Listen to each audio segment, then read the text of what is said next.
Tamil fishermen.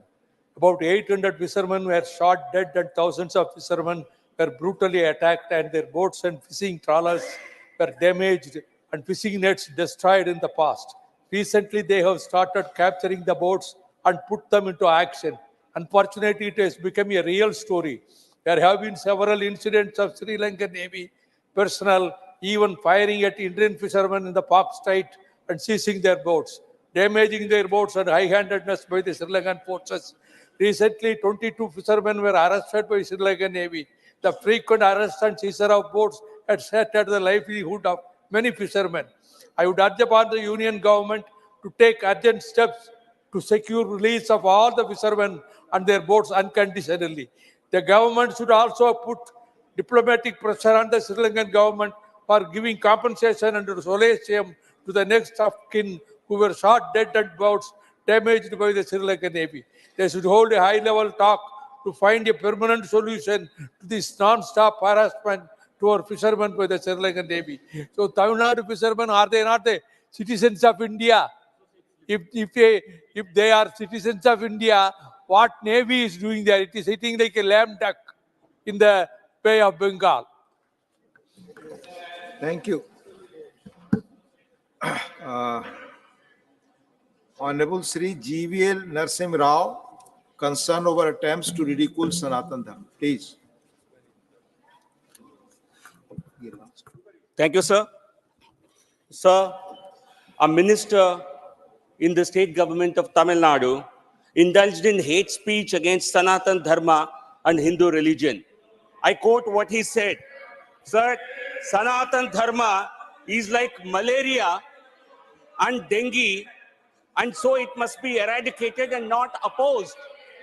These are statements by a minister in a state government. And sir, another minister in the same state government, higher education minister, said the purpose of formation of INDIA alliance is for the eradication of Sanatan Dharma. This is the agenda. Is this the kind of anti-India agenda that they want to pursue? So, another minister in Karnataka government, who also happens to be the son of Congress president, who is also a leader of the opposition in Rajyasabha, he supported those comments. This is the agenda of INDIA alliance. Sir, this constitutes hate speech.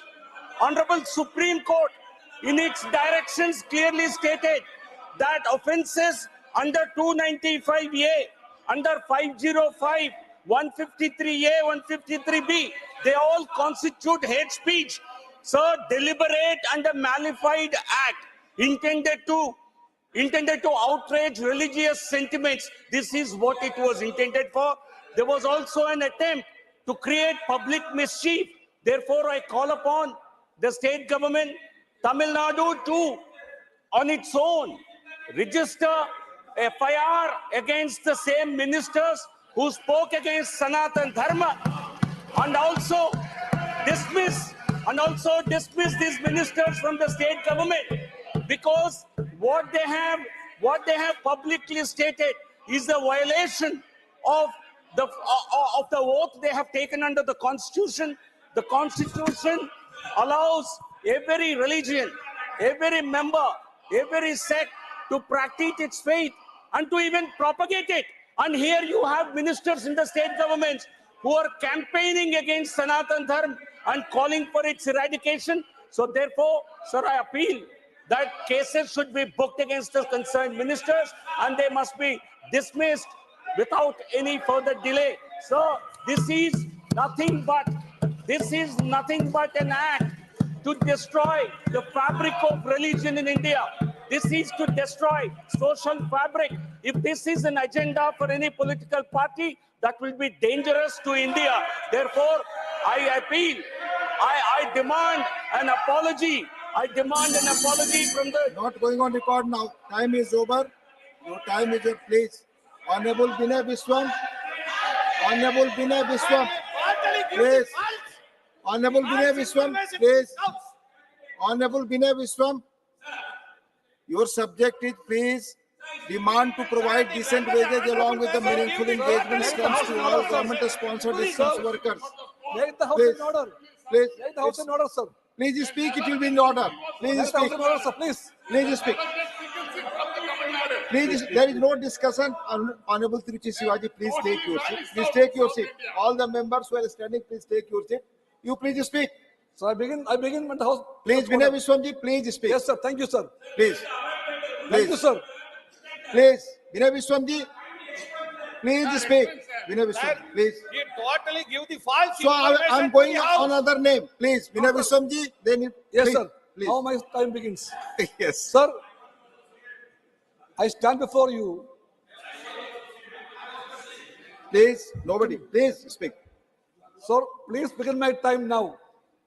It has already begun. The time has already begun. No, Please. no, no. Just the way I began. Please Just the way I speak, began. please speak. Sir, please.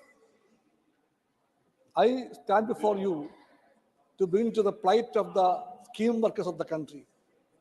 They are in lakhs in numbers. They belong to the ASHA workers, Anganwadi workers, and midday meal workers. Sir, the government and this house has a duty to look deep into their living conditions. Sir, those people are not living. They are simply surviving on paltry wages. We talk about them in high words like global health leaders, warriors for the country. Sometimes we name them during COVID days. But when the livelihood comes, we always forget them. High time to think about them. Sir, the ASHA workers, the accredited social health activists, they are doing immense service for the nation. In every field of life, they are the first point of healthcare, social security, and everything. But their concerns are not always. So Anganwadi workers, they are the first meeting point for the children of the country. They teach them, they feed them, and they open their eyes to the world. But what we do for them? Nothing to them, sir. The same way, the midday workers, meal workers, midday meal, they work for the food security also. But lakhs of them are counting their days for their decent wages, sir. High time this government should pay attention to them. We call them as volunteers. Calling them volunteers, we deny them the right of the workers. We have to treat them as workers. We have to see that their wages are fixed, a decent wages to live. And we have to treat them and make their engagement conditions a decent one. Not going on record now. Please. Honorable Sri Sushil Kumar Modi, concerned over increasing incidents of suicide, deaths of students in higher educational institutes. Honorable Sushil Kumar Modi. उपसभापति महोदय, राजस्थान के कोटा में और इस वर्ष 26वां आत्महत्या की घटना घट चुकी है। पिछले एक साल में और आत्महत्या की 26 घटना और कोटा राजस्थान में घट चुकी है। और ये केवल इसी वर्ष नहीं, पिछले 5-6 वर्षों में प्रति वर्ष 25 से 30 नौजवान और आत्महत्या कर रहे हैं।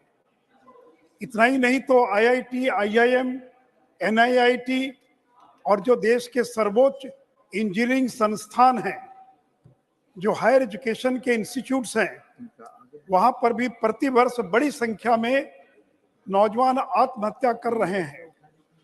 सरकार के लिए चिंता का विषय, चाहे केंद्र की सरकार हो या राज्य की सरकार हो, कि आखिर इतनी बड़ी संख्या में नौजवान आत्महत्या करने के लिए क्यों बाध्य हो रहे हैं। कोटा राजस्थान में जो लड़के मेडिकल और इंजीनियरिंग की कोचिंग के लिए आते हैं, उन पर इतना प्रेशर होता है, इतना दबाव होता है उत्तीर्ण होने के लिए कि वो लोग आत्महत्या करने के लिए बाध्य हो रहे हैं। और उसी प्रकार IIT, IIM वगैरह जो उच्च शैक्षणिक संस्थान हैं, वहां पर भी बढ़ती हुई आत्महत्या की घटना ये चिंता का विषय है। मैं सरकारों से ये मांग करता हूं कि एक तो एक आयोग का गठन किया जाए जो इस बात की जांच करे कि आखिर इतनी बड़ी संख्या में नौजवान कोचिंग संस्थानों में आत्महत्या क्यों कर रहे हैं। साथ ही साथ जो एक्सपर्ट्स हैं, जो काउंसलर्स हैं, उनकी बहाली की जाए ताकि वैसे लड़के जो डिप्रेशन में चले जाते हैं उनकी वो काउंसलिंग कर सके। ऐसे केंद्रों में मेंटल हेल्थ क्लिनिक की भी स्थापना की जाए ताकि जो लड़के डिप्रेशन में हैं वो लड़के वहां जाकर अपना इलाज करा सकें या काउंसलिंग प्राप्त कर सके। साथ ही साथ जो आईआईटी, आईआईएम वगैरह के जो कोर्सेज हैं, खास करके कोचिंग के, उसके बारे में पुनर्विचार किया जाए कि इतनी बड़ी, इतना प्रेशर है और इस प्रकार का कठिन सिलेबस है कि उसको उत्तीर्ण होना उनके लिए बड़ा कठिन हो जाता है। तो सरकार को उसके पूरे सिलेबस को भी रीडिजाइन करने के बारे में विचार करना चाहिए। और खास करके कोटा और अन्य कोचिंग संस्थानों में हर किसी का जो नामांकन हो रहा है, पैसे के लिए कोचिंग संस्थान जो भी लड़के वहां पर आते हैं उनका वो एडमिशन ले लेते क्योंकि उससे उनको पैसा मिलता है, तो उसके बारे में भी और रोक लगाई जाए। जो बहुत मेधावी छात्र हैं, जो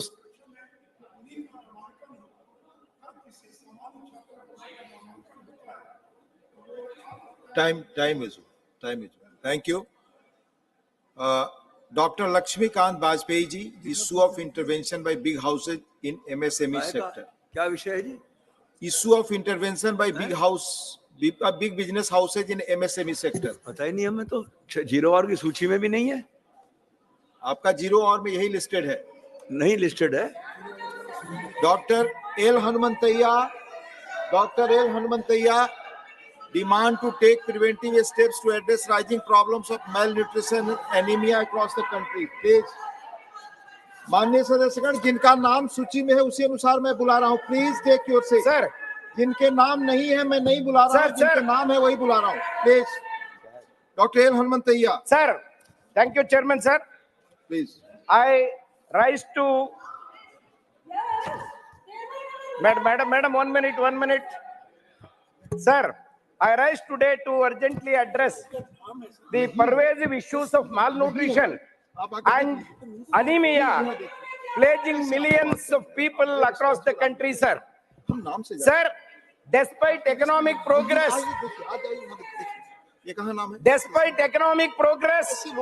our nation grapples with alarming rates, particularly affecting vulnerable population like children, women, and the marginalized sections of the society, sir.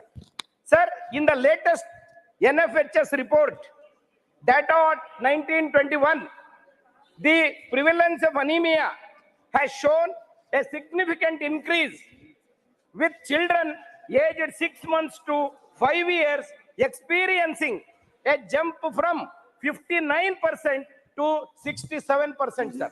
Sir, this is an alarming state of affairs. Sir, women especially in rural areas, high rates of anemia adversely affecting maternal health and contributing to pregnancy complications.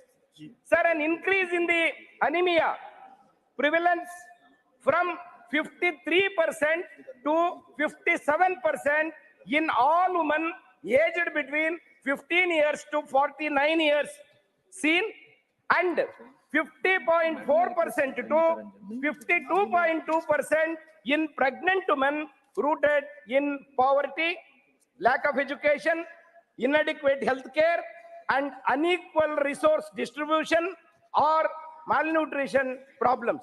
Sir, factors such as food insecurity, limited access to clean water, and inefficient healthcare infrastructure contribute to unmet nutritional needs.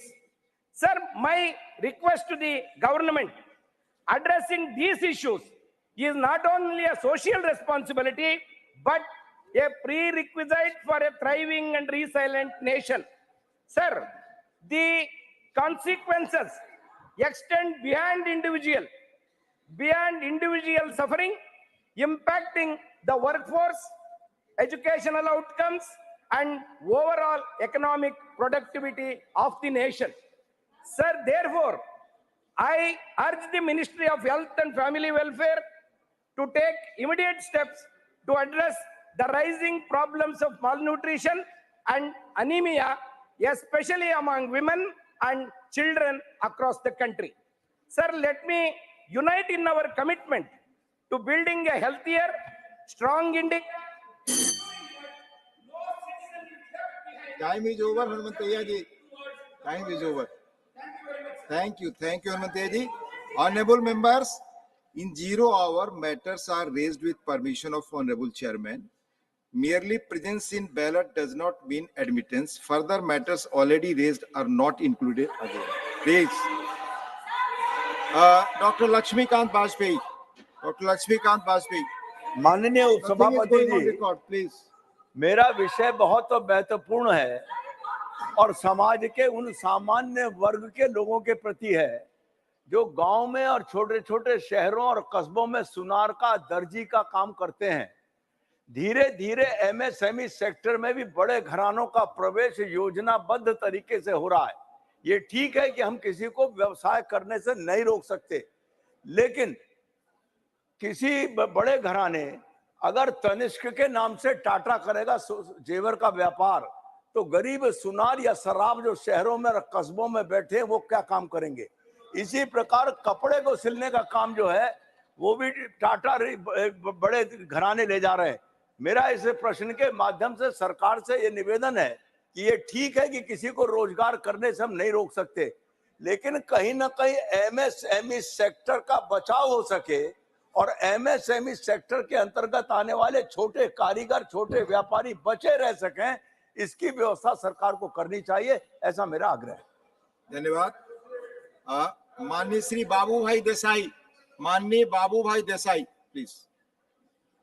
महोदय, आज आपने मुझे संसद बनने के बाद उसमें प्रथम बोलने का अवसर दिया, इसलिए आपका धन्यवाद।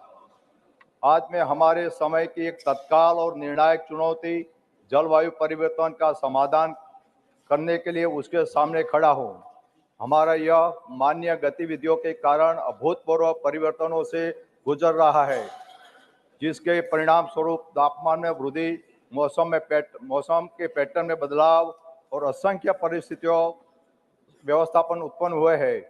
वैज्ञानिक सहमति स्पष्ट है, जलवायु परिवर्तन हमारे पर्यावरण, अर्थव्यवस्था और जीवन जैसी शैली के लिए गंभीर खतरा है। हमें सिर्फ फर्क पिघलने से अधिक लगातार और गंभीर मौसम की घटनाओं और जैव विविधता के नुकसान के गवाह है। मैं यह सहज चेतावनियों नहीं है, ये कठोर वास्तविकता है और जो हमें तत्काल ध्यान देने और कार्रवाई करने की मांग करती है। भावी पीढ़ियों के लिए यही की सुरक्षा करना हमारी नैतिक जिम्मेदारी है। हमें स्थायी ऊर्जा स्रोतों की ओर बदलाव करना चाहिए, ग्रीन हाउस गैस परिवर्तन को कम करना चाहिए और जिम्मेदार खपत और उत्पादन के बढ़ावा देना चाहिए। इसके लिए सभी क्षेत्रों, सीमाओं और राजनैतिक विचारधाराओं में सहयोग की आवश्यकता है। कानून निर्माताओं के रूप में हमारे पास ऐसी नीतियां बनाने की शक्ति है जो नवाचार की प्रोत्साहन करती है, नवीनीकरण ऊर्जा में निवेश करती है और उद्योगों के उनके पर्यावरण प्रभाव के लिए जवाबदेह बनाती है। आइए हम अल्पकालिक लाभ से अधिक अपने ग्रह की भलाई को प्राथमिकता है और एक ऐसे भविष्य की दिशा में काम करें यहाँ स्वच्छ हवा, स्वच्छ पानी और स्थिर जलवायु सुनिश्चित हो। निष्क्रियता में कोई विकल्प नहीं है। धन्यवाद अध्यक्ष जी। धन्यवाद। माननीय Shri Viplav Kumar Dev ji, concern over misuse of technology and artificial intelligence to create deep fakes. माननीय विप्लव कुमार देव, नॉट प्रेजेंट। माननीय Shri Mujibullah Khan ji, demand to start new route for Vande Bharat. Mujibullah Khan ji, sir please, आपका समय शुरू हो गया है।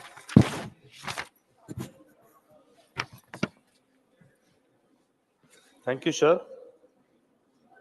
In order to meet Odisha's demand for connectivity, very necessary for Odisha to have great connectivity, various region, and witness that Vande Bharat train between Puri and Howrah in West Bengal, along with a recent addition of a train between Puri and Raulkela connectivity, the same massive practical and reading towards it is impressive further Vande Bharat Express train to be introduced in Odisha. The state of Odisha has suffered a neglect from the central government as reflected by its power rail connectivity. Further, the degree of connectivity is spread across the region of Odisha.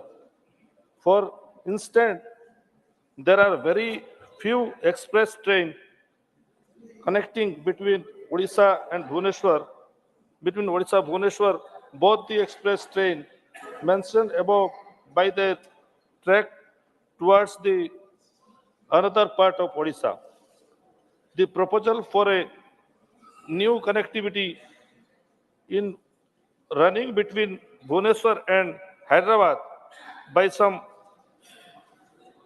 having a Vande Bharat between two hubs will the travel time reduce travel time 7 hours.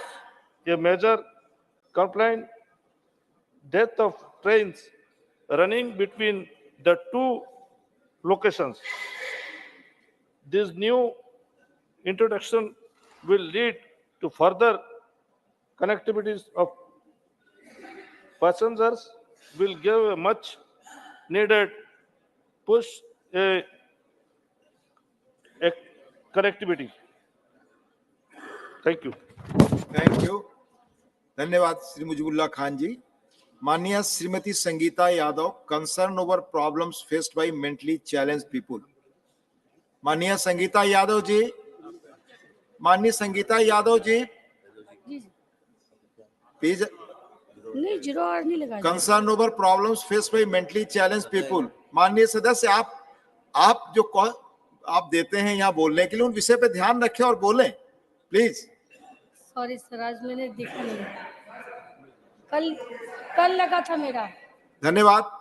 Doctor Radha Mohan Das Agrawal ji, request for provision of salaries and allowance to local representatives of the constituency. माननीय उपसभापति महोदय, भारत के संविधान में यह व्यवस्था है कि व्यक्ति काम के बदले में वेतन पाए और समान काम के बदले में समान वेतन पाए, लेकिन दुर्भाग्यपूर्ण है इस देश में जनप्रतिनिधियों के साथ ही दोहरा आचरण किया जा रहा है। राष्ट्रपति महोदय, उपराष्ट्रपति महोदय,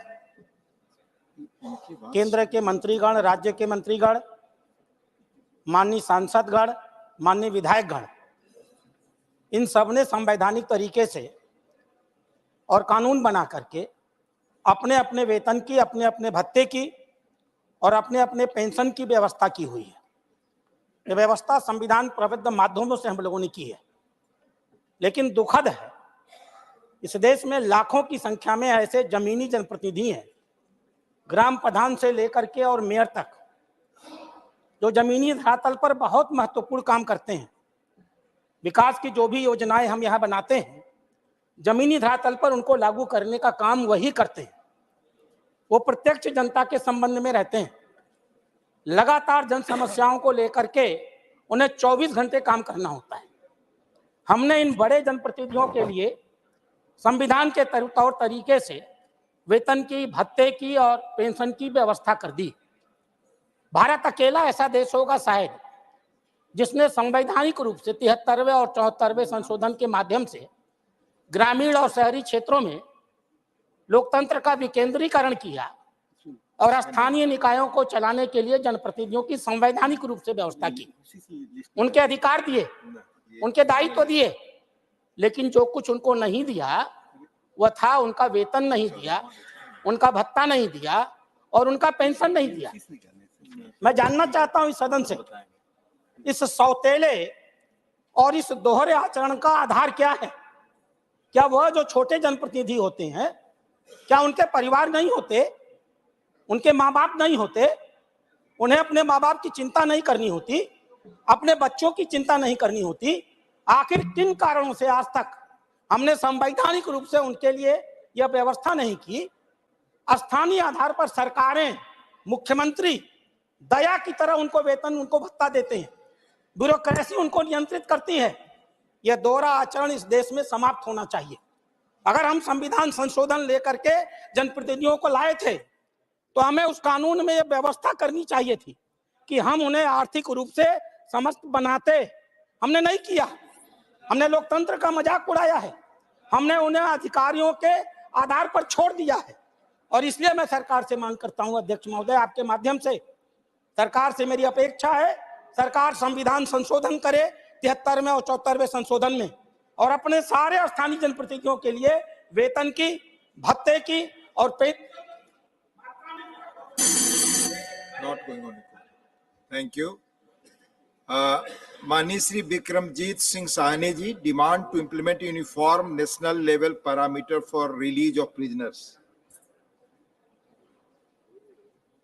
माननीय Vikramjit Singh Sahney ji, not present.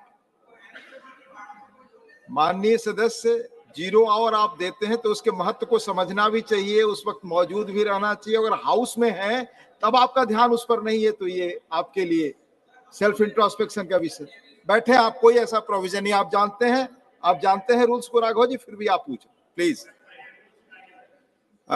Doctor Fauzia Khan ji, request to address the issue of missing women in India. Doctor Fauzia Khan ji, please. Thank you, sir. Sir, the issue of missing women in the country is alarming, with 10,61,648 women alone in the years 18 and above, and 2,50,430 girls below 18 years have reported missing between 2019 and 2021. Over 2 lakh women went missing in the state of Madhya Pradesh alone between the year 2019 and 2021, sir. Yet, the reasons have remained undisclosed. Sir, the suspected reasons behind the disappearance of these women are diverse, like trafficking, trade, and in minuscule cases, elopement. Tackling this issue requires collective action on various fronts: strengthening law enforcement to identify trafficking networks, enhancing border control, establishing a database for accurate identification of the reasons for the disappearances. Additionally, the numbers have come as a surprise to many, indicating the lack of awareness of the incidents of disappearance of women. Therefore, public awareness campaigns, community involvement, educational programs can help prevent vulnerable individuals from falling prey to traffickers. Despite designated stop centers, the unprecedented increase in numbers suggests the possibility of organized criminal activities, sir. A recommendation to address the issue of missing women involves the establishment and maintenance of a comprehensive register by the government documenting details of every woman reported missing. This register should serve as a centralized database, enabling efficiency tracking and tracing efforts. Sir, additionally, specialized teams should be formed to investigate each case with a focus on identifying potential foul play. These teams could comprise experts from law enforcement, social services, and legal professionals to ensure a thorough and coordinated approach in understanding the circumstances behind each disappearance to ensure accountability and effectiveness. Sir, this issue is of grave concern. How can women go missing like this? Just without any reason, women missing is a grave issue. Sir, the government must pay attention to this. Sri Rajiv Shukla, concern over poor state of under trials and the imperative for judicial reforms. Not present. Sri Kailash Soni, demand to add biography of Sri Jayaprakash Narayan in academic syllabus. आपके माध्यम से मैं सरकार के समक्ष एक देश के महत्वपूर्ण मुद्दे को रखना चाहता हूं।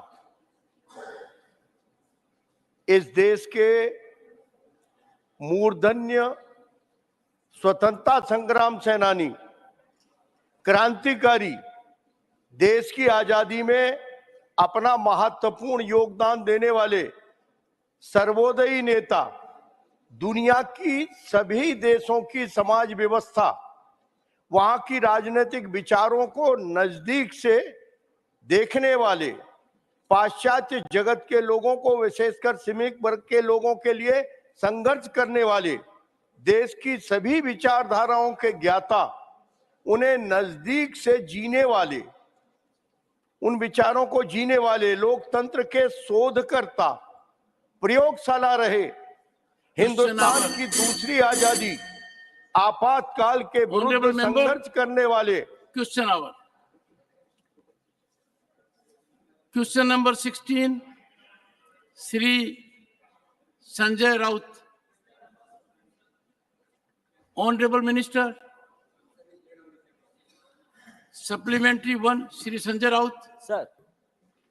सर आजकल मैं देख रहा हूं बैंकों में, देश भर के बैंकों में ज्यादा से ज्यादा फ्रॉड्स, फोर्जरी के केस सामने आ रहे हैं, लेकिन उसमें अगर सरकार की एजेंसी भी शामिल हो तो चिंता की विषय है। सर, केंद्र सरकार ने मल्टीपल इंश्योरेंस और पेंशन की बहुत सी योजनाएं शुरू की है आम जनता के लिए, लेकिन जो तथ्य, जो फैक्ट सामने आया है, मुझे लगता है ये इंश्योरेंस स्कीम, पेंशन स्कीम, ये बिगेस्ट बैंक का स्कैम उसमें नजर आ रहा है। Sanjay ji, ask your pointed question. Sir, ये जो बैंक है या इंश्योरेंस कंपनी है, मेरी जानकारी से जब कोई ग्राहक 10-15 साल के लिए पॉलिसी साइन करता है तो प्रीमियम के लिए सहमति भी देता है, जो उसके अकाउंट से ऑटोमेटिक डेबिट हो जाता है। अधिकांश ग्राहक 2 से 3 वर्षों में के बाद प्रीमियम का भुगतान बंद कर देता है, जिससे इंश्योरेंस कंपनियों के पास बहुत सारा अनक्लेम फंड पड़ा हुआ है, और बैंक दावा करता है कि ये जो आकस्मिक बीमा कवरेज है, जो बैंकों द्वारा चार्ज की गई प्रीमियम की राशि सरकार द्वारा खातों धारकों की सामाजिक सुरक्षा पर खर्च की जाती है। संजय जी, प्लीज आस्क योर सप्लीमेंट्री। मैं सरकार से पूछना चाहता हूं, गत 3 वर्षों में दुर्घटना बीमा क्लेम के रूप में कितने परिवारों को आपने ये राशि वितरित की है? Honourable minister. महोदय, सभागृह के ज्येष्ठ सदस्य संजय जी राउत, इन्होंने बहुत महत्वपूर्ण क्वेश्चन रेज किया है। सरकार के माध्यम से 2 महत्वपूर्ण स्कीम्स है जो गरीब लोगों के लिए और अनप्रिविलेज लोगों के लिए चलती है, जैसे प्रधानमंत्री सुरक्षा बीमा योजना हो, प्रधानमंत्री जीवन ज्योति बीमा योजना हो, और पेंशन योजना जो अटल पेंशन योजना है।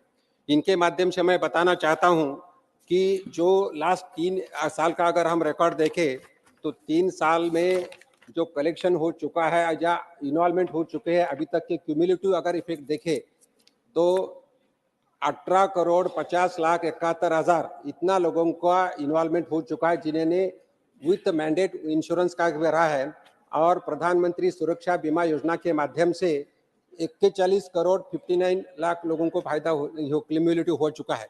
अगर उसका अगर देखें ये दोनों स्कीम के माध्यम से अगर जनता को जो फायदा मिल चुका है वो 7,46,675 यानी क्यूमुलेटिव मैं बात कर रहा हूं। और अगर अमाउंट की अगर बात करें तो अमाउंट भी 14,32,274 मिला है।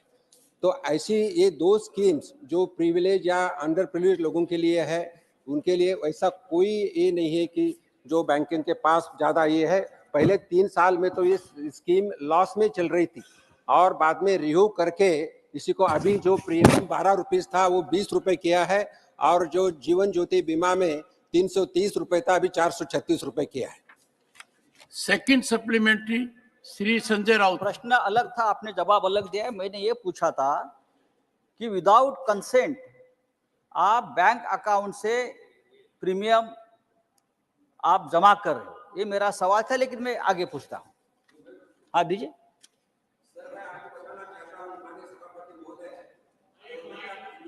क्लियर मैंडेट है कि कोई भी इंश्योरेंस कंपनी के अगर कस्टमर से पैसा लेना है तो उनका सिग्नेचर लेना जरूरी है, उनका कंसेंट लेना जरूरी है। उसके सिवाय पैसा कटा नहीं जाता और उनका इंस्टॉलमेंट नहीं लिया जाता। That is a clear indications from the government. Shri Sanjay Raut, second supplementary.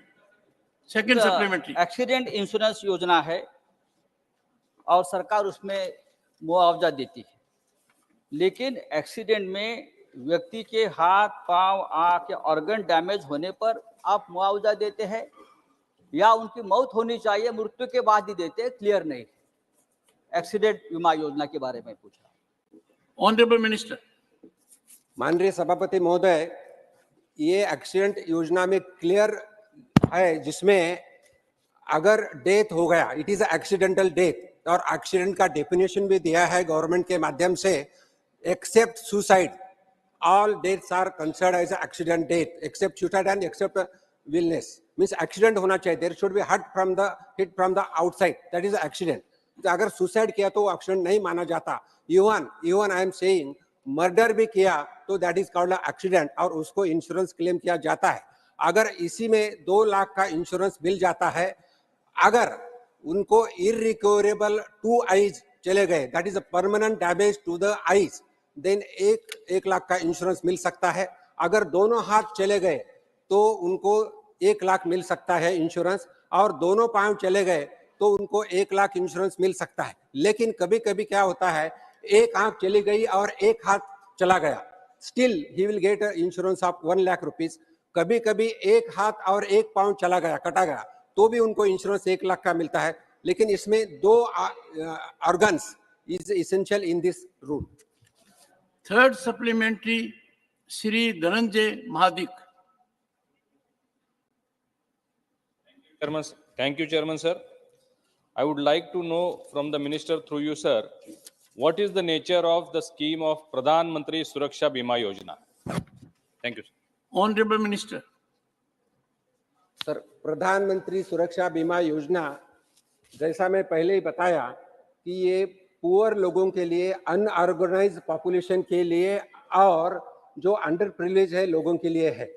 इस स्कीम में ओनली 20 रुपए का प्रीमियम 1 साल से दिया जाता है और इसमें भी समझो 1 जून से योजना चलती है, 1 जून से 31 मई तक। अगर किसी ने ये योजना में जैसा 3 महीने के बाद किया तो उसको 3 महीने के बाद, 6 महीने के बाद भी उनको इन्वॉल्व हो सकते हैं। और मैंने जैसे बताया, there should be a permanent damage of the organ. अगर ऑर्गन हो गया तो उसमें आईज हो, हैंड्स हो, फुट हो, तो इसका फायदा मिल सकता है। अगर एक्सीडेंटल डेथ हो गया तो भी 2 लाख उनके जिसके ऊपर नॉमिनी है उनको ये मदद मिल सकती है। और अगर मैं बताना चाहता हूं तो अभी तक इस योजना के माध्यम से 2,115 करोड़ का राशि डिस्बर्स हो चुकी है। 2,502 करोड़ की राशि यानी लोगों को मदद मिल चुकी है। Fourth supplementary Shrimati Sulata Dev. Thank you chairman sir, मुझे सप्लीमेंट्री में बोलने के लिए मौका देने के लिए। मैं आपके माध्यम से ये जानना चाहती हूँ कि जो हेल्थ इंश्योरेंस कंपनी है, भारत में कितने हेल्थ इंश्योरेंस कंपनी काम कर रहे हैं और देखा जाए तो मैं तो यहाँ भी क्वेश्चन पूछूंगी कि यहाँ जो हेल्थ इंश्योरेंस कंपनी के जो कॉन्ट्रैक्ट रिन्यूअल होते हैं सालों में, उसमें कितना परसेंटेज रिन्यूअल अमाउंट लेना चाहिए? कोई गाइडलाइन है क्या? अगर है तो उस हिसाब से वो लोग ले रहे हैं, क्योंकि मुझे जितना पता है जो सीनियर सिटीजन वगैरह होते हैं उनको बहुत ज़्यादा रिन्यूअल अमाउंट आता है, कभी कभी डबल हो जाता है रिन्यूअल अमाउंट। ये तो मरता क्या ना करता। ये तो हम उड़ीसा से बिलोंग्स करते हैं, तो मैं बोलूँगी कि मेरे स्टेट में भी ऐसा हो रहा है, मगर ये हमारे यहाँ पर बिजू स्वास्थ्य कल्याण कार्ड है जो नवीन पटनायक जी ने बनाया हुआ है, करीबन 1 करोड़ फैमिली को बिलोंग्स दिया गया है वो कार्ड। मगर उससे बाद में जो इंश्योरेंस कवर कर रहे हैं वो इंश्योरेंस कंपनी के ऊपर कंट्रोल है कि नहीं, अगर है तो कितना लेना चाहिए, मुझे वही जानना है। Thank you so much sir. माननीय सभापति महोदय, इंश्योरेंस के बारे में जो पहला क्वेश्चन था उसमें इंश्योरेंस के बारे में अलग अलग कंपनी हमारे देश में है, जिसमें मैं बताना चाहता हूं कि अगर गवर्नमेंट के इंश्योरेंस की कंपनी लिए तो गवर्नमेंट में नेशनल इंश्योरेंस है, न्यू इंडिया इंश्योरेंस है, ओरिएंटल इंश्योरेंस है और लाइफ इंश्योरेंस भी है। और अगर प्राइवेट की बात करें तो बजाज अलायंस है, चलो मंडलम, एमएस जनरल इंश्योरेंस है, फ्यूचर नंबर ऑफ कंपनीज है, आईसीआईसीआई है, लोम्बार्ड इंश्योरेंस है, बजाज इंश्योरेंस है, फ्यूचर जनरल इंश्योरेंस है, रिलायंस इंश्योरेंस है, टाटा एआईजी इंश्योरेंस है, ऐसे बहुत सारे इंश्योरेंस कंपनियां हैं। सब क्वेश्चन उन्होंने पूछा है कि हेल्थ के बारे में क्या है। मैं एक डॉक्टर हूं और बताना चाहता हूं सर कि सबसे ज्यादा और सबसे पूरे भारत में ही नहीं पूरे दुनिया में अगर कोई हेल्थ इंश्योरेंस का कार्ड होगा तो आयुष्मान भारत कार्ड है। और आयुष्मान भारत के माध्यम से 50 करोड़ तक इंश्योरेंस मिला है लोगों को, और जिसमें not only the one patient one person जिसका इंश्योरेंस किया है, लेकिन पूरे फैमिली को 5 जन को इंश्योरेंस मिलता है, जिसमें 5 लाख तक उसकी सुविधा मिल सकती है। और इसमें कुछ रिकॉग्नाइज हॉस्पिटल्स भी है, सभी गवर्नमेंट हॉस्पिटल्स में फायदा हो सकता है। और इसके साथ मैं बताना चाहता हूं जो जीवन ज्योति बीमा योजना है, अलग अलग स्कीम्स है, सुरक्षा बीमा योजना है, ये भी हेल्थ इंश्योरेंस में। 5th supplementary, Dr. Ami Yaznik. For giving me this opportunity. I have a very serious and relevant question to the Honorable Minister of Finance regarding these particular 2 schemes. Both the schemes, the banks act as enrolling agents. The policy is issued by the insurance companies, but the entire premium is paid by the client. Now the consent is taken of the client, but complaints are galore on social media as well as complaint forums that they are not aware whether they are insured or not. So where should they claim? So whether the Honorable Minister will initiate some kind of a data collection inquiry from IRDAI, the Insurance Regulatory Authority, and the Department of Financial Services, whether these banks' audited accounts are reflecting these amounts of who are these persons who need this insurance, and whether with which company they have a tie-up. Does the Honorable client Minister. know? Sir, it is a very serious issue. The complaint is galore, and I would like the Honorable Minister to give Yes. me a reply or tell me whether there is going to be a proper inquiry Honorable of Minister. this data collection. माननीय सभापति महोदय, मैं आपके माध्यम से सभागृह का बताना चाहता हूं, ये जो इंश्योरेंस है जो जिसमें मैंने बताया प्राइम मिनिस्टर सुरक्षा बीमा योजना, प्राइम मिनिस्टर जीवन ज्योति बीमा योजना, ये दोनों इंश्योरेंस स्कीम में इंश्योरेंस का कोई ऐसा सर्टिफिकेट नहीं दिया जाता। लेकिन जब कभी जो मैंडेट के माध्यम से 20 रुपए या 436 रुपए उनसे अकाउंट से लिया जाता है, फॉर्म भरे जाता है, उसका स्लिप दिया जाता है और वही उसी को ही इंश्योरेंस बोल के किया जाता है। और जैसा माननीय मैडम ने पूछा है कि इसके बाद जैसा bank is collecting money, but it is given to the particular insurance company जिसके साथ बैंक टाइप होती है, और कस्टमर को पता दिया जाता है कि ये कस्टमर ये बैंक है क्या, बैंक को लगाया जाता है कि ये बैंक में ही लगाया जाता है कि ये इंश्योरेंस कंपनी से टाइप है, इसके साथ ही होता है। इसके बाद मैं बताना चाहता हूं अकोमोडेशन, जैसा मैं बताया कि जो अगर क्लेम करना है तो बैंक में भी ओम्बड्समैन रहते हैं, और इंश्योरेंस कंपनी जैसा इरडाई की बात की, इरडाई के माध्यम से भी ओम्बड्समैन रहते हैं और उसके माध्यम से इंश्योरेंस कंपनी की तरफ कंप्लेन हो सकती है। Question number 17, Shri Pramod Tiwari. Honourable minister. Supplementary 1, Shri Pramod Tiwari. मैं आभारी हूं आपका, ये एक महत्वपूर्ण स्वास्थ्य से जुड़े हुए प्रश्न पर आपने मुझे मौका दिया है। योजना का प्रचार प्रसार तो बहुत है, पर जो संसाधन उपलब्ध कराए हैं सरकार ने वो नगण्य। माननीय मंत्री जी के जवाब देख रहा था मैं। 1 दिसंबर 2023 तक 2,50,00,000 रुपए इस पर खर्च हुआ है। इसमें कितना विज्ञापन में गया होगा ये समझने की जरूरत है। मैं सिर्फ जानना चाहता हूं, बहुत ही पॉइंटेड सवाल है मेरा, कि देश की आवश्यकता के अनुसार कितने डॉक्टर, फार्मासिस्ट, पैरामेडिकल स्टाफ चाहिए और इस समय देश में कितने उपलब्ध हैं। इस अंतर को पाटने के लिए क्या कोई स्कीम, कोई व्यापक प्रयास, कोई महत्वपूर्ण कदम उठाया जा रहा है? माननीय मंत्री जी। माननीय अध्यक्ष जी, हमारे वरिष्ठ सदस्य ने बहुत ही अच्छा सवाल पूछा है कि देश की हेल्थ सिस्टम कैसे मजबूत हो। तो हमारी दोनों मॉडर्न मेडिसिन और आयुष सिस्टम दोनों बहुत ही अच्छी तरह से काम करें। और वैसे एक क्वेश्चन आयुष से रिलेटेड है और ये आयुष मिनिस्ट्री खुद प्रधानमंत्री नरेंद्र भाई मोदी ने ही बनाई है और खुद ने सजावट की है। और ये central sector scheme Ayushman Bharat के बारे में है। तो उसमें कुल अभी तक आयुष मेडिकल कॉलेज 2014 में 523 थी, वो 2022 में 780। और ऐसे ही अंडर ग्रेजुएट सीट्स भी 74% की बढ़ोतरी है।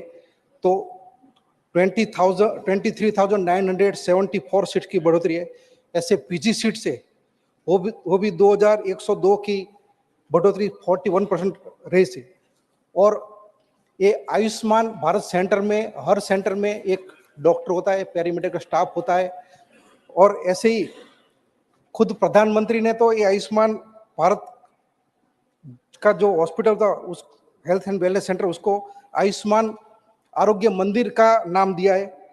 और आज ये सेंटर बहुत ही अच्छी तरह से काम करे और हर देश में अभी आयुष और मॉडर्न मेडिसिन के दोनों के डॉक्टर बहुत ही अच्छी तरह से जो हमारा जो गुणोत्तर होता है उसके आसपास ही काम कर रहे हैं। और कम से कम आज आपको हम बताएं तो कुल ड्यूरिंग हमारी आज का ये क्वेश्चन के अनुरूप फाइनेंशियल 2021-22 में 100 आयुष डॉक्टर्स और 36 अदर पर्सन, वो 2 स्टेट में हमने एजुकेट आयुष इसके बारे में ये ट्रेनिंग दिया है। 1564 आयुष टीचर्स 10 स्टेट के, 421 आयुष डॉक्टर 6 स्टेट के, 22 Ayush paramedics in 1 state and 327 other person in 7 state. हमने ये आयुर्ज्ञान स्कीम के अंडर ट्रेनिंग दी। इसके अलावा ईयर 2023-24 में ये लास्ट 8 मंथ में 527 आयुष टीचर्स 7 स्टेट के, 186 Ayush doctors in 3 states, 30 Ayush paramedics in 1 state and 117 other personal जो 3 स्टेट के हमने सीएमई कंपोनेंट और इसकी आयुर्ज्ञान स्कीम के अंडर ट्रीट किए। ऐसे ही हमारी दूसरी भी हमारी जो हमारी जयपुर की एनआई है, इसके द्वारा आईटीआर और all India Institute of Ayurveda के द्वारा भी स्टूडेंट्स को हम टीच करते हैं।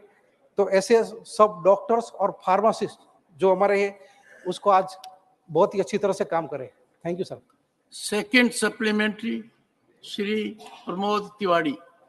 मैं बहुत विनम्रता से कहना चाहता हूं, आयुर्वेद नेचुरोपैथी, योगा का मैं समर्थक हूं और चाहता हूं कि इसका ज्यादा से ज्यादा विकास प्रचार हो। पर मैंने सवाल सिर्फ सीधा सा पूछा था, कितने डॉक्टर्स की आवश्यकता है, फार्मासिस्ट की और जो पैरा स्टाफ, और उसके अनुपात में कहाँ आया, नहीं आया।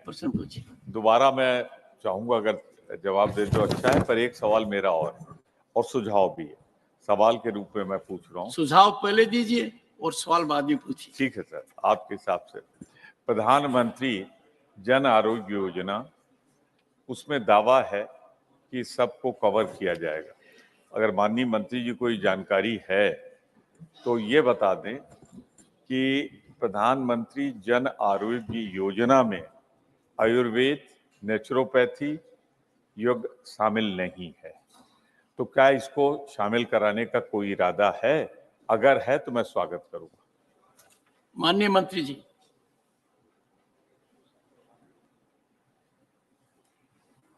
माननीय सभापति जी, आज हमारे सदन की एक बड़ी सदस्य ने जो सवाल की है बड़े रेलिवेंट है। स्वास्थ्य सेक्टर में आज एक एग्जाम्पलरी ट्रांसफॉर्मेशन लाया गया है। माननीय प्रधानमंत्री जी ने पिछली 9.5 साल की कार्यकाल में उन्होंने आयुष सेक्टर को बढ़ावा देने के लिए जो भी कदम उठाए हैं, देशवासियों ने, दुनिया ने इसको देखी है और महसूस भी की है, और उसमें से सबको सेवा भी मिली है। सबको मुझे लगता है कि काफी अपने शारीरिक समस्या से राहत भी मिली है। तो इसलिए माननीय प्रमोद तिवारी जी ने जो सवाल की है, हमारे ये जो सेंट्रल सेक्टर आयुर्विज्ञान के जरिए जो भी हमारे डॉक्टर्स है, जो टीचर्स है, जो पैरामेडिकल स्टाफ है, जो नॉन आयुष साइंटिस्ट है, जो फिजियोथेरेपिस्ट है, सबको उनकी मतलब एम्पावरमेंट के सिलसिले में, अपस्किल के सिलसिले में उनकी क्षमता बढ़ाया जाए। उनकी इसके लिए उनको अधिक काबिलियत बनाने के लिए ये सेंट्रल सेक्टर स्कीम में वो व्यवस्था रखा गया है।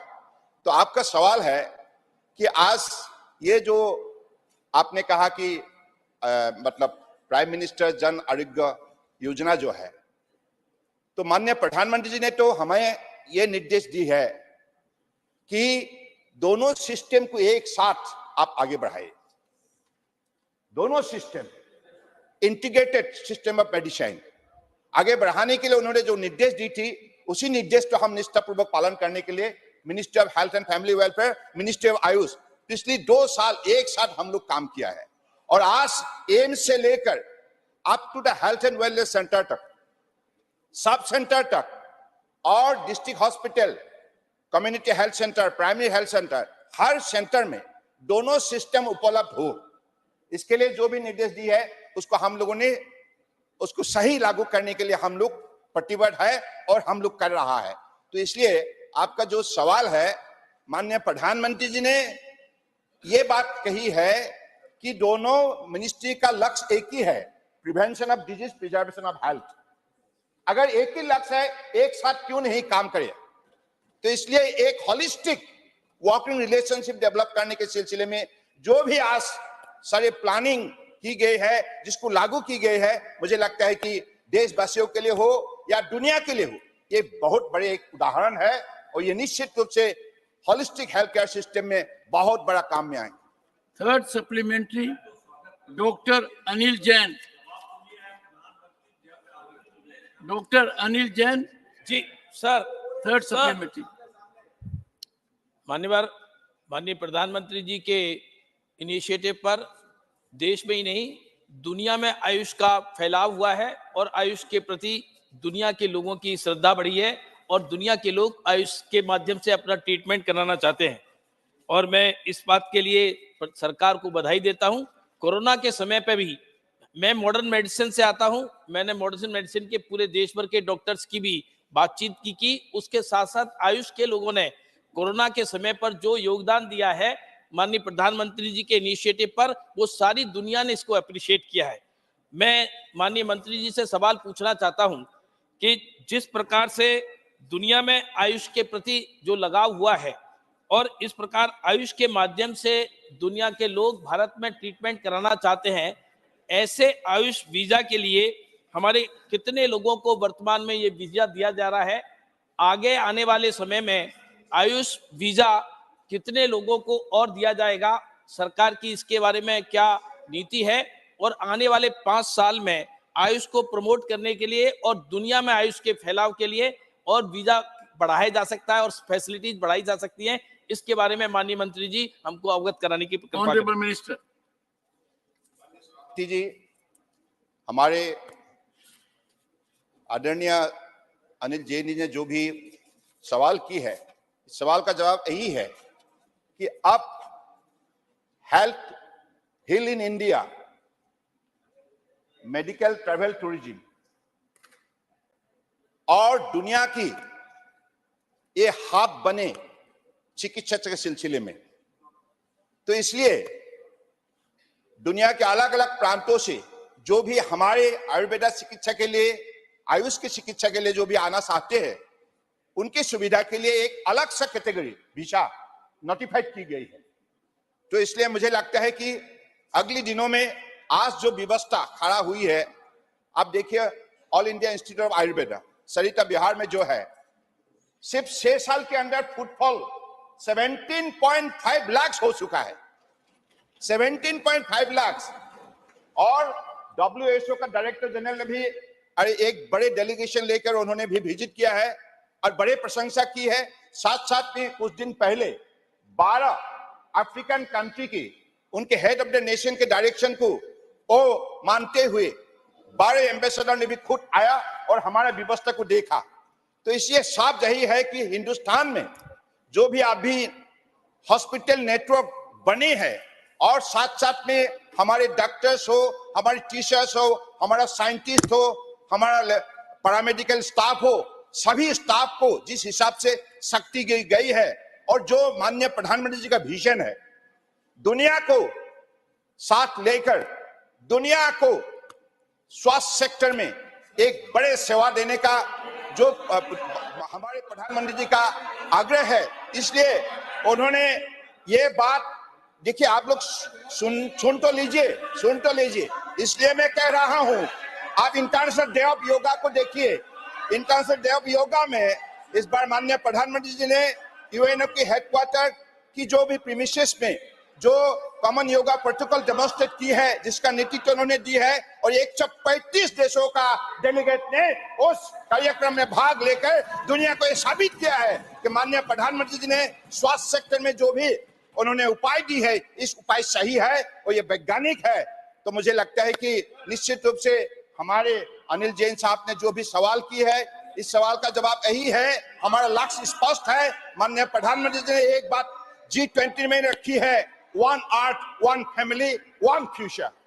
So that's the one, it is for 1 health. So Vasudev कुटुंबकम, इतने बड़े उन्होंने बात रखी जिसके जरिए आज दुनिया को भी ये बात मानने के लिए सब कोई सहमत है। तो मुझे लगता है कि हमारे अगले दिनों में इस सेक्टर में ऐसे ही दुनिया का आकर्षण बढ़ाने में हिंदुस्तान माननीय प्रधानमंत्री के नेतृत्व में बड़े प्रतिबद्ध होकर काम करते रहेंगे। Fourth supplementary doctor V Sivadasan.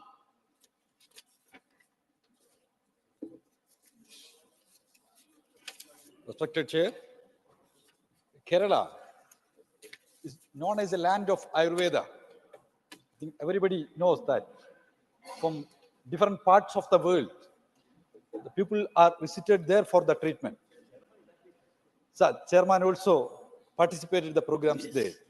So, what I am asking to the Minister, there a lot of noted institutions are there, like Kottakkal Institute, Ari Vaidyashala, Thiruvananthapuram Institute, Kannur Medical Colleges are there. But a national level important institute on Ayurveda, because the proper study, research and scientific promotion of the Ayurveda is very necessary. So what kind of initiative from the union government is there, then what is the plan of the union government to promote the Ayurveda institutes in Kerala? So government have any plan for the national level Honorable Minister. institute, Ayurveda institute in Kerala? Honorable So, Minister.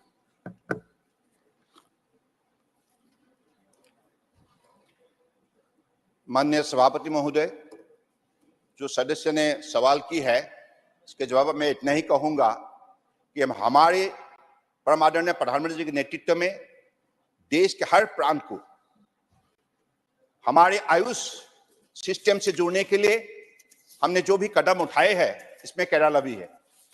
Kerala अपना खुद का पहचान भी है।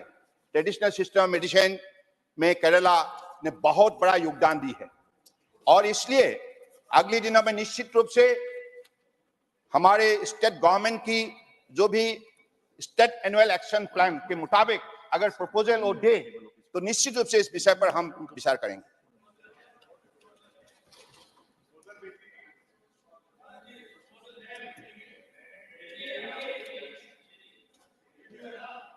Fifth supplementary, Madam Koinak.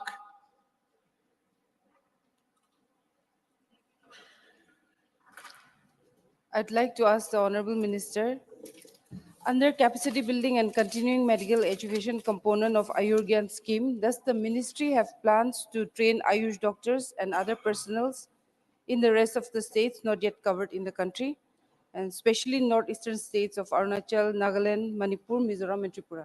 Thank you. Honorable Minister.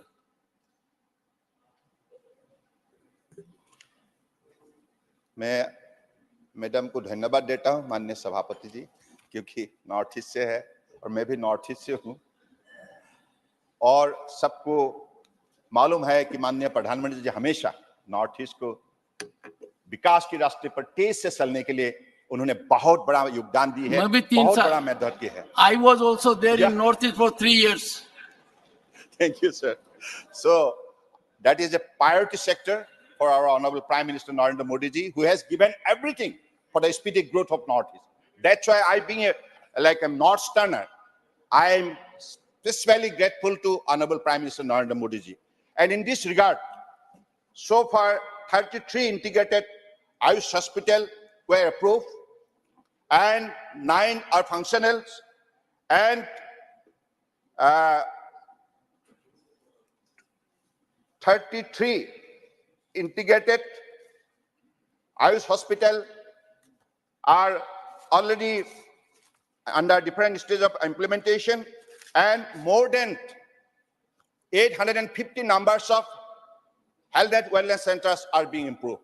So I believe that's the way we are trying to make Northeast very much sensitive in this regard in the sector of education, research and training, as well as for hospital better facility. Thank you. Question number 18, Shri Neeraj Dangi. Question number 18. Honorable Minister.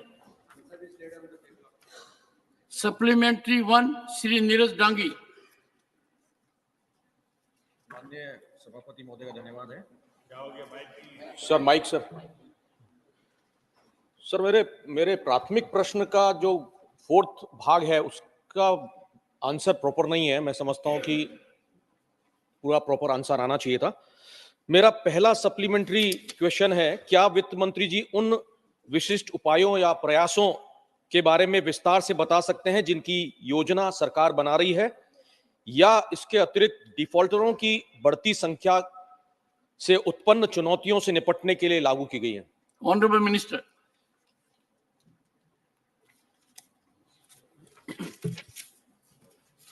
माननीय सभापति महोदय और माननीय सदस्यगण, अलग अलग scheme के माध्यम से, फाइनेंशियल इंक्लूजन के माध्यम से अलग अलग सिटीजन्स को जिनको ज़रूरत है उनको लोन देने की स्कीम्स है, जिसके माध्यम से वो व्यवसाय करें और व्यवसाय के बाद उनका इनकम बढ़े। जिसमें मैं बताना चाहता हूँ, मुद्रा लोन स्कीम है। मुद्रा लोन के माध्यम से अलग अलग स्कीम्स है, और इसके माध्यम से मैं आपको बताना चाहता हूं जिनके इनकम के लिए है और जो इनकम बढ़ाने के लिए जो आप दिया है, जैसा आरबीआई गवर्नर के आरबीआई के इंस्ट्रक्शंस है, जिसके एनपीए जो है, जो विलफुल डिफॉल्टर्स है, उनको भी कुछ लोन देना नहीं चाहिए। उसके बाद there is some units which are debarred for giving the loans for the wilful defaulters, उनको भी लोन देना नहीं चाहिए। इसके बाद इन सरकार के माध्यम से 2018 में इंसॉल्वेंसी एंड बैंक्रप्सी कोड लाया था, वो कोड के माध्यम से अगर अकाउंट एनपीए हो गया तो उनके ऊपर जो कॉर्पोरेट ऑफिस के केस हो सकती है। सम फ्यूगिटिव इकोनॉमिक ऑफेंडर्स 2018 में एक्ट लाया है, जो जिनके माध्यम से बड़े अकाउंट एनपीए हुए और जो इंडिया में रहते नहीं, उनके ऊपर भी केसेस हो रही है और उनका ये हो रहा है। इसके बाद लुकआउट सर्कुलर भी दिया जाता है बैंक के माध्यम से, जिन्होंने लोन का बराबर रिटर्न नहीं किया है। इसके साथ मैं बताना चाहता हूं कि यहाँ जो लोन्स रिटर्न नहीं करते, उनके फाइनेंस इंस्टीट्यूशंस को एक क्रिसिलियस माध्यम से सर्कुलर जाता है, जिन्होंने ज़्यादा लोन लिया है उनका सभी को इन्फॉर्मेशन दिया जाता है। तो एक तो जो एनपीए अकाउंट कम होना चाहिए, बैंकों की वसूली अच्छी तरह से होना चाहिए, उसके साथ कुछ इनकम और कुछ इनकम जनरेटिंग स्कीम्स भी है जो मैं बताना चाहता हूँ। Second supplementary Shri Neeraj Dangi. Sir, मेरा दूसरा सप्लीमेंट्री ऋण लेने वाले गारंटर्स को लेकर के है, जो गारंटी देते हैं। वित्त मंत्री जी से मैं पूछना चाहूंगा, मंत्री जी बताने की कृपा करेंगे कि ऋण न चुकाने के मामलों में गारंटरों के खिलाफ की गई कार्रवाई की प्रभावशीलता बढ़ाने के लिए कोई विधायी या नियामक परिवर्तन विचाराधीन है? यदि हाँ तो उसकी डिटेल्स, उसका ब्यौरा क्या है? Honourable minister. माननीय सभापति महोदय और माननीय सभागृह, मैं आपसे वो बताना चाहता हूं, आपके माध्यम से सभागृह को बताना चाहता हूं कि जो बारोअर है उतना ही इम्पोर्टेंट गारंटर है। अगर गारंटर के उन्होंने साइन किया होगा, बैंक के पेपर साइन किया होगा, तो उनकी रिस्पॉन्सिबिलिटी है कि वो इक्वल लायबिलिटी देने का और उनके ऊपर कार्रवाई हो जाती है। जैसे माध्यम से जो अलग अलग कार्रवाई जो की जाती है, बैंक के माध्यम से उनके ऊपर सिविल सूट या डीआरटी कोर्ट में केस हो जाती है। उसके बाद सरफेसी एक्ट 2002 के माध्यम से उनके ऊपर कार्रवाई हो जाती है। मैं जैसे आपको पहले ही बताया कि insolvency and bankruptcy code IBC 16 के माध्यम से भी कार्रवाई हो जाती है और ये इन सभी चीजों से उनके ऊपर गारंटर के अलग ना सोचते हुए उनके माध्यम से कार्रवाई हो जाती है। और बैंक, ऐसा एक सुप्रीम कोर्ट का भी डिसीजन आया है लास्ट मंथ, अगर गारंटर ने पैसे साइन किया है तो he is also equally responsible. तो गारंटर को कोई सुविधा नहीं मिल सकती, guarantor is also equitable as a customer. Third supplementary Shri Binoy Viswam. You, sir. Sir, there is a magic made by the government, which is called haircuts. And the government claimed that with that magic, the willful defaulters are handled, and the NBS are settled, and the government has made wonders. Your supplementary. Can the government be kind enough to tell the House the amount of haircuts made by the banks and the government for the willful defaulters who are the corporate houses? Thank you, sir. Honorable Minister.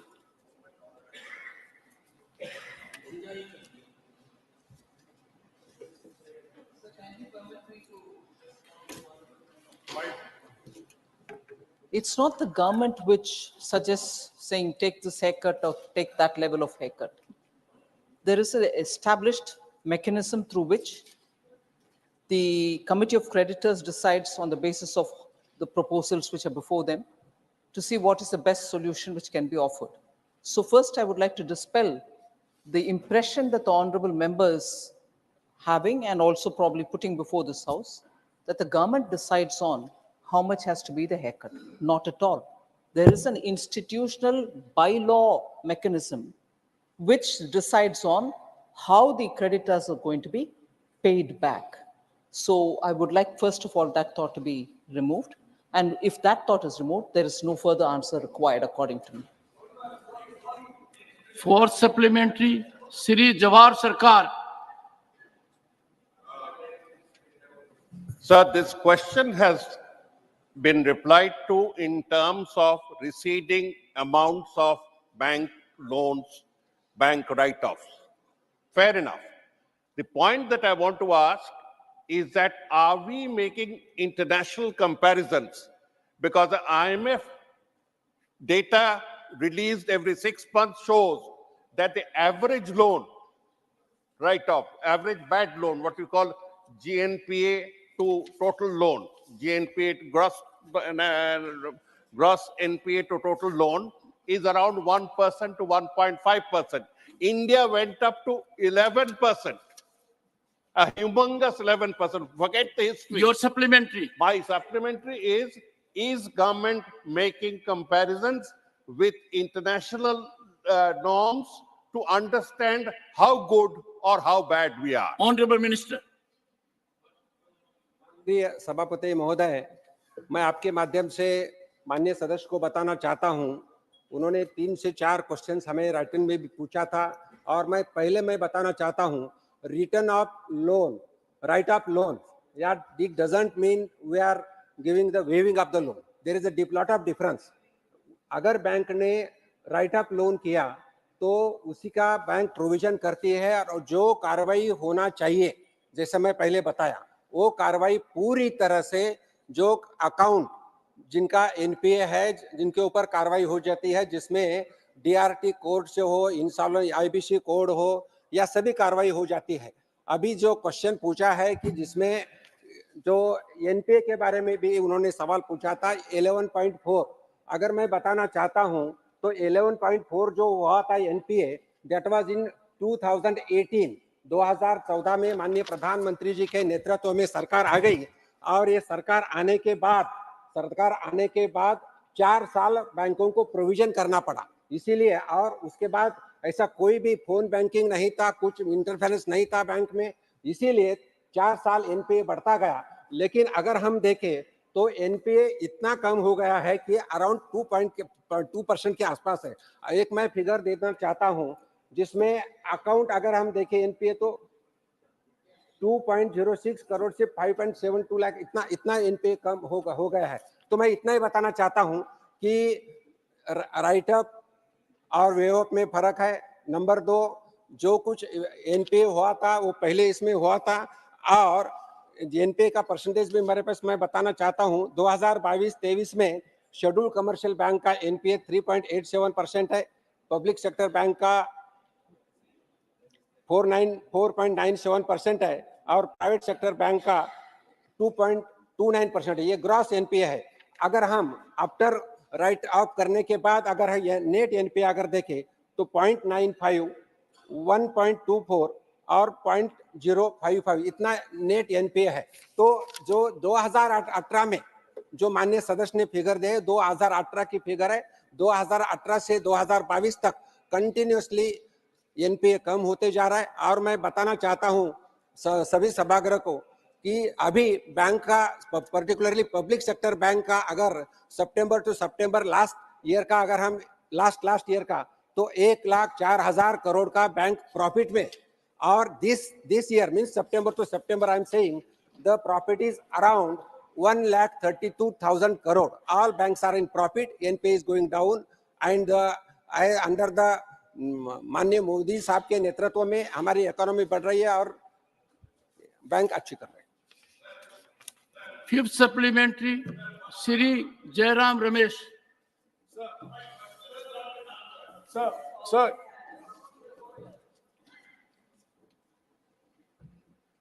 Honorable Minister. I just would seek your permission, sir, to say the question has not been answered. It's absolutely been answered. NPAs gross and NPAs net are coming down. And if the, let me finish. One second. Are coming down.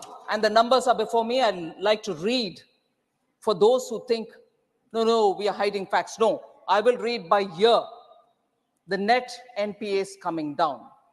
And Honorable Member Jawahar Sirkar's question about would you want to compare it with the West? I just want to give one line, sir. If NPAs are coming down in India, and steadily at that, at every year's number shows, which I'll read it out, And would the honorable member please carefully notice that banking distress, whether in Germany or in the US, and the banks which are going bust in the US, if that has not been kept in the back of the mind of the member, and he still would raise, would you do international comparison? This is the comparison which speaks for itself. So if you want me to name by country and then by India's banks comparison, it's hair-splitting. You are, as a senior member of the House, aware that even last year, major bank collapses happened both in the United States of America and in Switzerland and in Germany.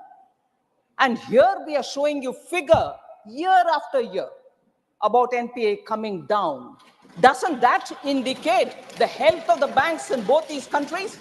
Not only NPA is coming down, profit margins going up of the banks. So for the sake of the member who would want to persist on this question, I would seek his intelligence as much as yours, sir, in kindly listening to this number.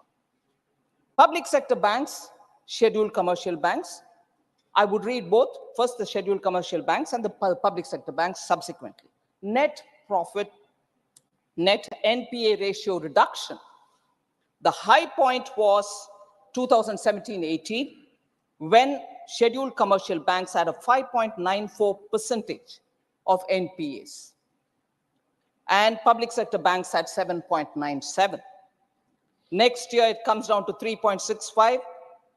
Public sector banks comes down to 4.80.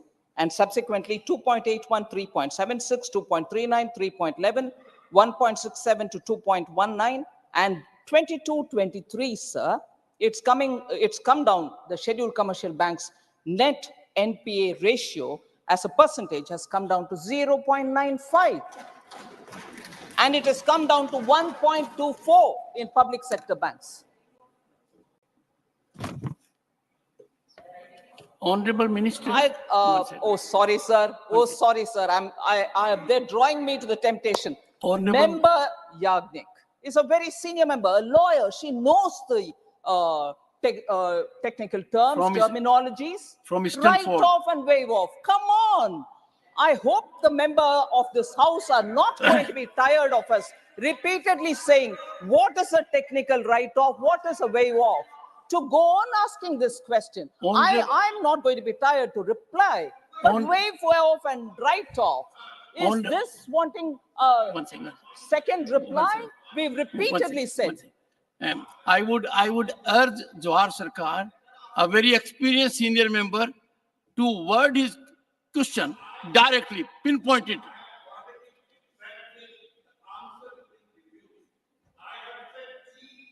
NPA, gross NPA to total loan is a percentage that is internationally accepted.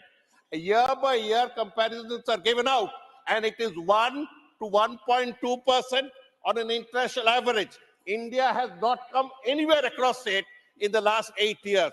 Would the minister, who has read so much, who has been kind enough to intervene, give us a year-by-year comparison of the IMF standard or the IMF accepted international standard of gross NPA to total loan? Okay, Mr. Sarkar, India's. Please, sir. I would, please. Honorable In Minister, writing, sir. Honorable In Minister, writing for the one last second, please. Honorable Minister, may pardon my ignorance. Your minister used an expression, phone banking. What does that mean? Which one, sir? Phone banking. Phone banking. Thank you, sir. That would take me back. If you go in the literal term, it's okay. Sir, thank you for giving me this opportunity.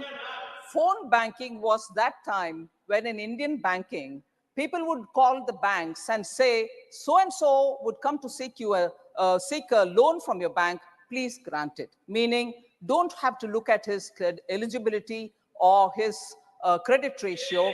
You must have to give him. So actually, sir, today when this debate is being really hot enough to talk about gross NPA, IMF standard, measuring NPA versus the gross profit of the total loans issued, and so on, the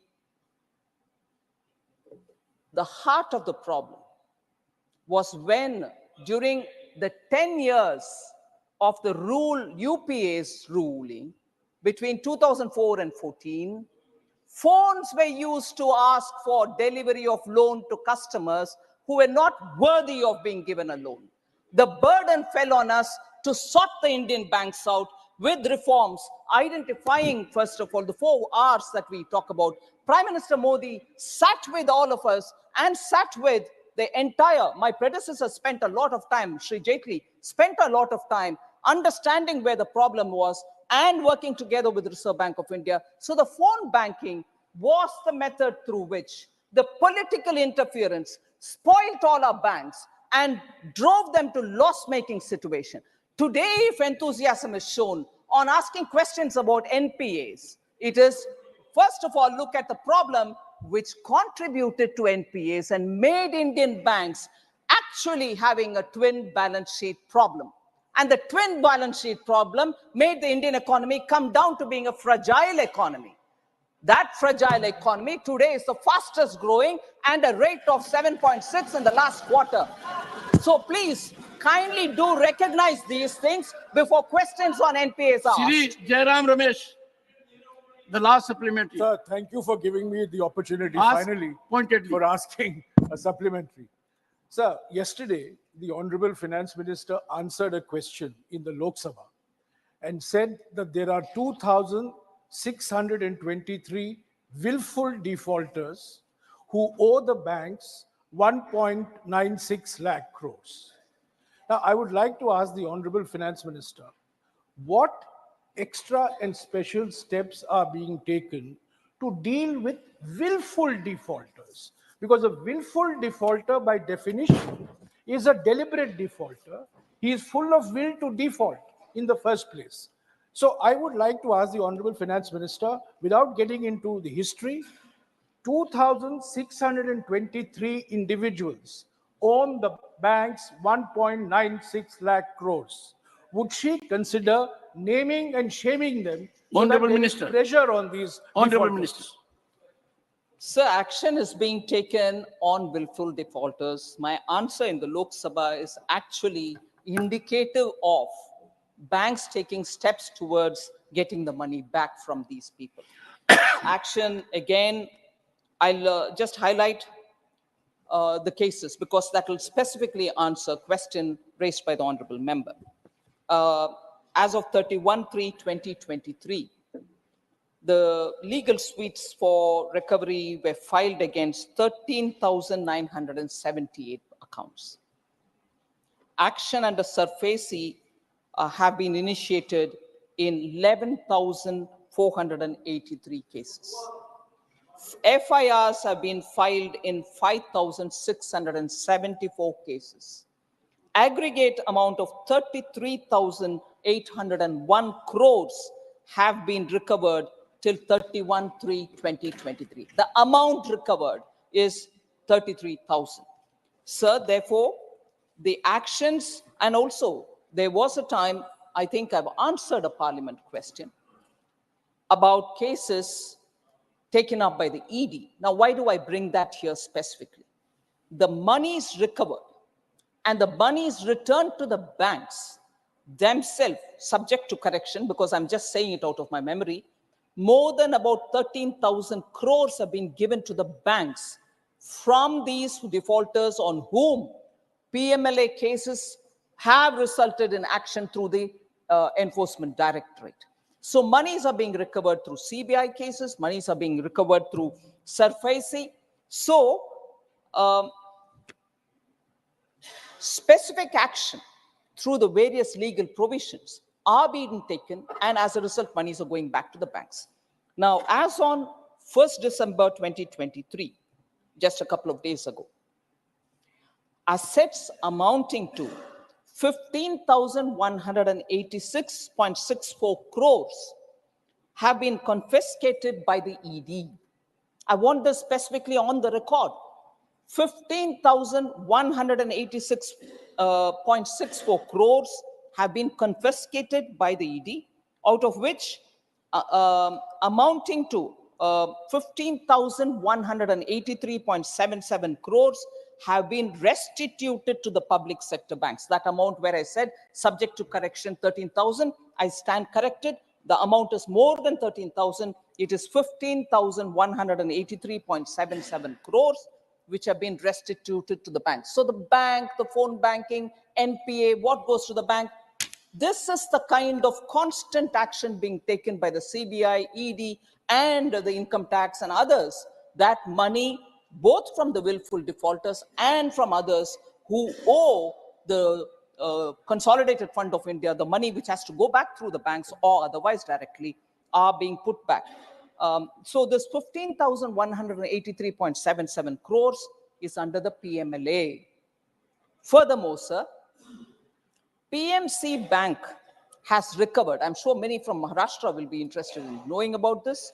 PMC Bank has recovered 104.02 crores with active cooperation and support of ED. Assets amounting 692.89 crores have been confiscated under the provision of the FEOA 2018. So monies are constantly being recovered, not small amounts, huge amounts, which are going back to the public sector banks. Thank you, sir. Question number 19, Shri Mukul Balkrishan Vasnik. Honorable Minister. Give the House. Sir, supplementary.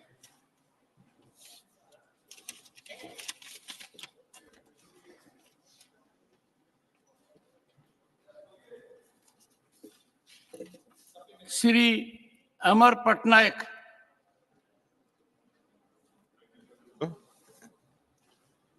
So it's really laudable that we are on track as far as achieving the non-renewable component in the energy consumption basket.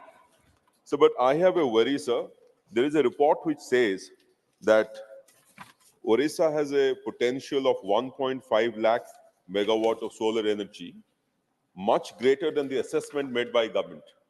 In the reports, so in the answers which you have been furnished by the department, this is projected at 465.23 megawatts. So if this potential is harnessed for every state, do we think that we can actually have much larger component of non-renewable sector in our energy consumption basket, in which case net zero actually becomes net positive for us. And we could actually be showing to the world that we are having a growth strategy which is much more greener than even what was anticipated world over. Honorable Minister. Mr. Chairman, sir, what the honourable member read out was the established solar capacity in Orissa, not the potential. So the potential is much more. What is happening, Honourable Chairman, sir, is that we set up capacity through open bids. And naturally, capacity is set up where, with preference to areas where the solar insolation is the highest or the wind speeds are the highest. So therefore, I mean, the solar insolation is not the highest in Odisha. The solar insolation is higher, much higher in Rajasthan or Andhra Pradesh, etc. So the preference by developers is given to these areas. And the whole country is connected by one grid. Therefore, it makes sense to harness solar potential in those areas first, where the insolation is higher so that the cost of power is less. And Mr. Chairman, sir, as the honourable member himself noted, actually, we are not only doing satisfactorily, we are doing very well. In fact, what we did was that we had pledged that by 2030, we'll have 40% of our capacity coming from non-fossil fuel sources. We achieved that in 2021. That's 9 years in advance. And today, our established capacity is about 186,000 megawatts, which is about 43% of our total established capacity. The target which we have said we'll achieve by 2030, that's 50% of our the established capacity, we'll achieve before that. Because right now, apart from 186 gigawatts which has been installed, I have another 114 gigawatts which is under installation. Now, if you add all these, it comes to 300 gigawatts, 300,000 megawatts. And by 2030, my total established capacity would be in the region of about 780 gigawatts. So 50% of that is in the region of about, let's say, 373 gigawatts. So I just have to add about 80 gigawatts more. We'll achieve this target well in advance. Dr. C.M. Ramesh.